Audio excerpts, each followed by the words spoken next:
Treasure, aka the Cat Shrink, here to talk about something that's actually come up in my group a lot lately, and I've had a lot of questions around. And over the years, it's something that I've heard a lot about, but I think we can do better. And it's getting your cat crated to go to the vet or whatever other reason you need to put your cat into a carrier and move them around. This is something that is unavoidable in cat life. You can't, take your cat to the vet without sticking them in a carrier. Okay, you can, but it's generally a bad idea.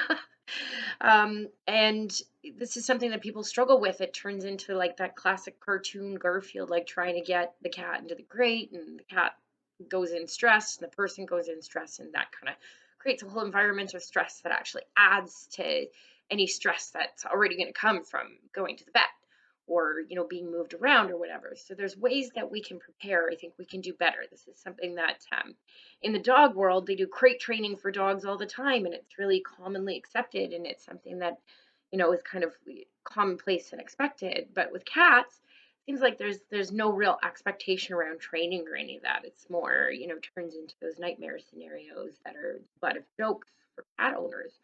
It doesn't have to be like that.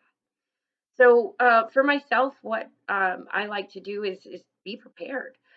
Make sure that the crate isn't something that's scary. I'll watch my cats, or I'll watch the cat in particular, and kind of notice what type of areas do they like to hide in. Do they like areas that are really nice and cramped when they're hiding? Or do they like something that's a little more wide open that can kind of tell you what kind of crate they're going to feel the most comfortable in?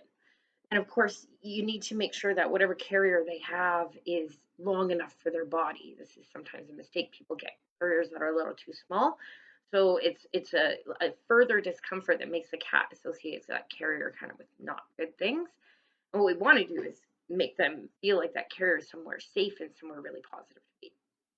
So make sure you have the right size crate, the right kind of crate, and then leave it out. Leave it out, leave it open, let the cat investigate it. Don't try and close it. Just make it a part of your furniture. Tuck it in a corner somewhere. Make it something that's accessible to the cat. And that they just, after a while, they've investigated it, they see it on a regular basis. It's no longer something that triggers them anymore. This is a mistake I think some people make. They put the crate away and they'll bring it out like a week before, but even still, because it's not like there every day, even a week before is long enough to kind of let the cat know that something's up and might put them on edge for that time. Might actually make your problem a little bit worse. Just make it boring, part of the furniture. And then the next step of what I like to do is I like to take it a little bit further, because I want them to not only be not scared of the crate, but I want them to actually feel good about it. So one of the things I'll do is I'll do treat time in the crate. So for a period of time, like a month or something like that, we'll do treat time every day, and it'll be in the crate. So if they want the treats, they got to go in the crate to get them.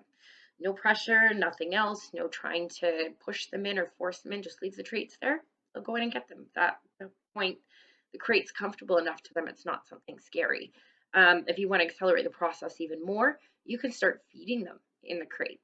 Um, and I've had cats where, for example, I had to put them in a carrier away from other cats because they had medication in their food and we couldn't share. And they would start associating that crate so much with good things that dinner time would come and they go sit in the open carrier because they had it figured out. So create those positive experiences, make it really comfy and cozy, make it someplace that your cat wants to hang out, even, just in a general sense. Put some cozy, fuzzy blankets or things that smell like you, put catnip or toys. Just make it really appealing. And whenever Kitty's in the crate, if Kitty likes positive reinforcement, just be like, good kitty, like all of the positive associations you can make. And then what happens is when cats are scared, they're going to go to the places, their hidey holes, right? Everybody knows once you have a cat for a little while and it gets scared, it'll have certain places it'll go to hide, and that crate will start to become one of those places. It's a place of comfort. So when the time comes and you need to pack Kitty up to go to the vet, or maybe there's an emergency in your house, maybe there's, we dealt with quite a few people in our group that were asking about this kind of thing in terms of evacuations for hurricanes and stuff, and having a really hard time getting their cats crated up. Well, they're already panicked and already scared, and the cat's picking up on that. Obviously, that's not going to make the situation any better or the cat more cooperative.